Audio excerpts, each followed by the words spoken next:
out the numbers according to 247 Sports at 49th in the nation, 7th in the Big 12. That's obviously the first thing that draws people's attention. 5 players out of the state of Georgia and 15 hard recruits. What is your thought currently about the recruiting class? I think it's actually on par with most West Virginia recruiting classes under Holgorsen. I mean, he's typically not going to bring in a top 25 class or really a top 30 class. We kind of saw an oddity last year where he brought in, I think it was a top 35 or top 40 class. But, the one thing with this class that really stands out to me is, just the numbers. They're not really there. I think it was a week ago, we only had 13 verbal commits. Now, we've had a lot of kids decommit. I wouldn't really say decommit. A lot of offers have been pulled, so they had to decommit. But now we're up to 15 verbals. We're expecting all 15 guys to sign on December 19th. Maybe one or two will hang on until February. But, I think a lot of those rankings kind of have to do with quantity sometimes. And, I mean, obviously the quality has to be there too. But with 15 guys, it's hard to really get your class really high up there into the rankings. But to me, I'm a quality over quantity guy, and I think the quality in this class is just about as on par, if not maybe just a tick hair better than what it has been. And mainly on the defensive side, I mean, you're bringing in 2 strong safeties in Ty Smith out of Philadelphia, Pennsylvania, and Osita Smith out of Maryland. You bring in 2 corners, Nick Troy Fortune out of Georgia, and obviously the biggest one that they just flipped this week, actually, Shaw Miller, the Eastern Arizona junior college commit, who flipped his commitment from LSU. So that was a big get for Tony Gibson and his defense. So they're really trying to bulk up in the secondary, add some depth. And I think that's the biggest thing in this Big 12 conference. You have to have enough bodies in that back end to be able to compete. So I think it's a pretty good class as of right now, but there's a couple issues with it. Obviously, no quarterback in this class is a glaring issue, considering you only have 2 on scholarship heading into next year.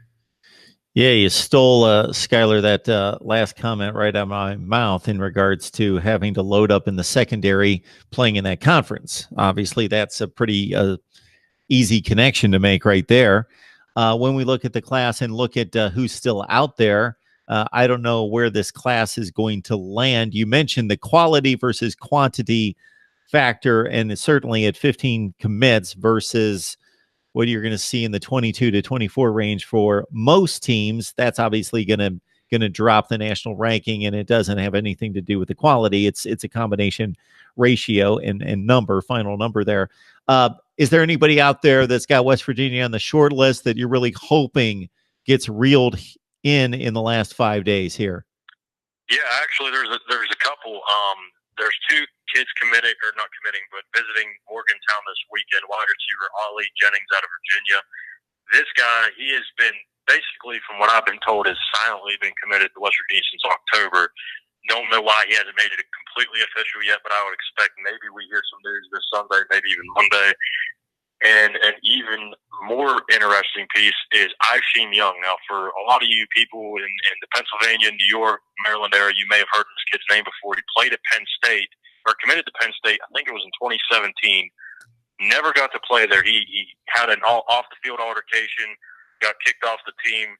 He still has to get cleared through the NCAA for his eligibility, but he is the only West Virginia is the only Power 5 school really pursuing him right now at this point. So if he gets cleared through the NCAA, I would watch out for safety Isheem Young to even bulking up that secondary even a little bit more.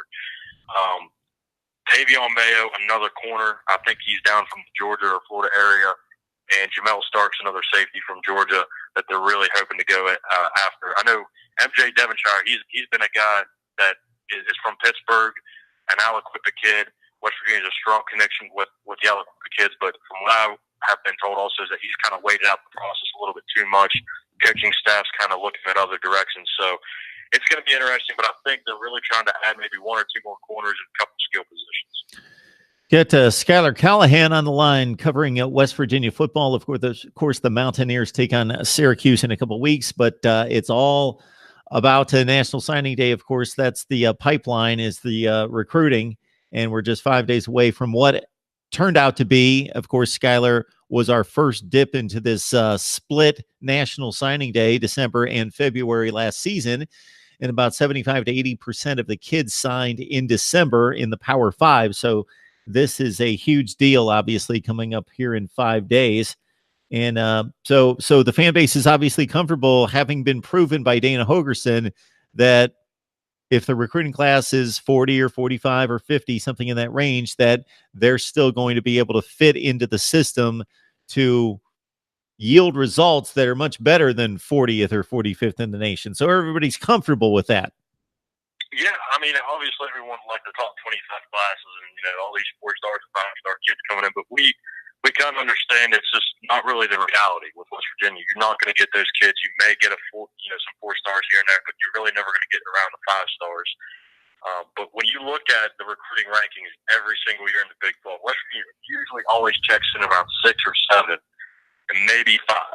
And, when you're in that 5 to 7 range in the recruiting rankings, but you're really finishing in the top 3 or 4 in the conference every year, it kind of just goes to show that Holgorsen is able to develop talent and that he's kind of going above the rankings and the expectations that have been set out. So I think they're quite fine. Obviously, this is probably going to be another JUCO haul at the end, probably more so in February than now.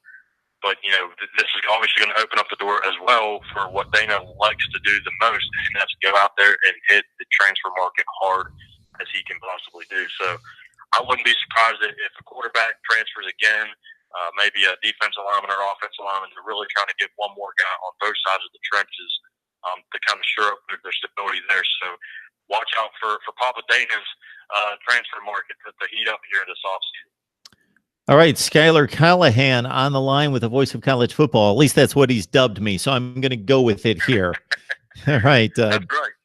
Dub V Nation is the place to be for West Virginia football. And if you're like me and you got to follow everyone, even if you're not a West Virginia fan, if you're covering and want to follow the best teams in the country, then you got to check out what Skylar's got provided there at Dub V Nation and follow him on Twitter as well. And maybe you can do a more eloquent sales job and information pitch here for the folks out there who want to track you on Twitter and follow your podcast and everything you've got available. Yeah, absolutely. So if you want to find us on Twitter, we're just at DubVNation, DUBV Nation. If you want to follow me, it's at DVN Callahan, and our podcast is Between the Ears. So just it's EERS, not the ears like on your head, EERS. If you want to follow us on Instagram, it's DubV Nation. Facebook, it's DubV Nation. So we're pretty much the same brand everywhere. But just reach out to us, follow us. We'll be glad to have all these fans follow us. We're definitely gracious for all these opportunities, and especially coming on the Mark Rogers Show. So we definitely love all these opportunities we get, and we try to do our best to give you the best information we can. Absolutely. Skylar, we appreciate you stopping by. Awesome, man. Thank you very much. You have yourself a great night. We'll catch you soon. All right, you too.